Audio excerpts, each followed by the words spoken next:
আসসালামু আলাইকুম।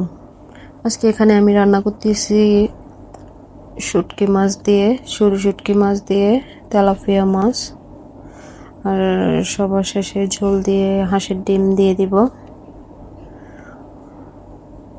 এই যে আমি সরু শুটকির জন্য টমেটো, পেঁয়াজ, কাঁচামরিচ, রসুন, হালকা আদা বাটা এগুলা কষিয়ে নিচ্ছি। এটা হচ্ছে সরু শুটকি, বড় শুটকি মাছ, সরু শুটকি মাছ। ওটা আমি হালকা একটু ভেজে নিছি। এটা হচ্ছে তেলাপিয়া মাছ, ওটা আমি ভেজে রেখে দিচ্ছি।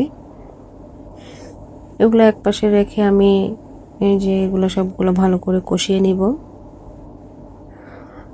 ভালো করে কষিয়ে নিলে হয় কি, মানে টেস্টটা অনেক বেড়ে যায়। যত বেশি কষাবেন টেস্টটা তত বেশি বাড়বে। কষিয়ে যখন কষাতে কষাতে তেলটা উপরে চলে আসবে, তখন এর টেস্টটা আসলে অনেক বেশি বেড়ে যায়। আমি যাই হোক, এখানে ওগুলো কষানো দিছে, আর এই যে টমেটোর পানিটা ছেড়ে দিচ্ছে। আমি এখন এখানে হলুদ, লবণ, মরিচ, মশলা সব দিয়ে দিচ্ছি। ওটা দিয়ে একটু ভালো করে আমি এই যে এক হাতে ক্যামেরা, এক হাতে অন্য সব মশলা দিচ্ছি, ওই কারণে আমার এখানে হাত দেখা যাচ্ছে। এক হাতে আসলে সব কিছু হয় না, মানে সব কিছু করা যায় না। তারপরে আমি চেষ্টা করতেছি মানে নিজে একাই সব কিছু করার জন্য, কারণ আমার কোনো এখানে হেল্প করার মতো আসলে আমার পাশে কেউ ছিল না।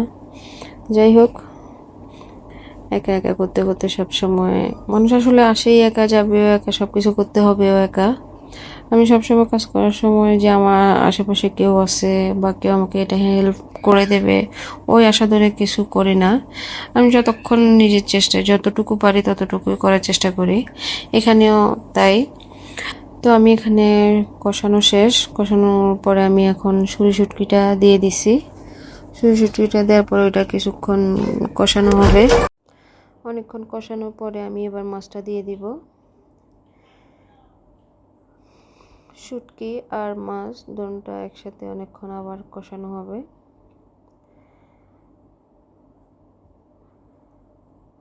কষিয়ে এবার ঝোল দিয়ে দিব আমি।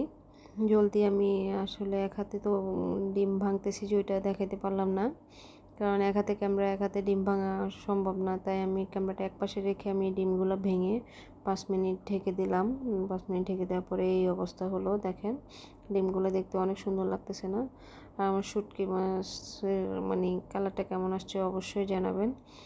আমার চ্যানেলে যারা নতুন আছে তারা অবশ্যই আমার চ্যানেলটা সাবস্ক্রাইব করে দেবেন, আর যারা পুরাতন আছেন তারা অবশ্যই লাইক, কমেন্ট বেশি বেশি করে শেয়ার করবেন, আর বেশি বেশি করে কমেন্টস করবেন আমার রান্নাটা কেমন লাগলো, কার কাছে ভালো লাগছে, কার কাছে খারাপ লাগছে অবশ্যই জানাবেন।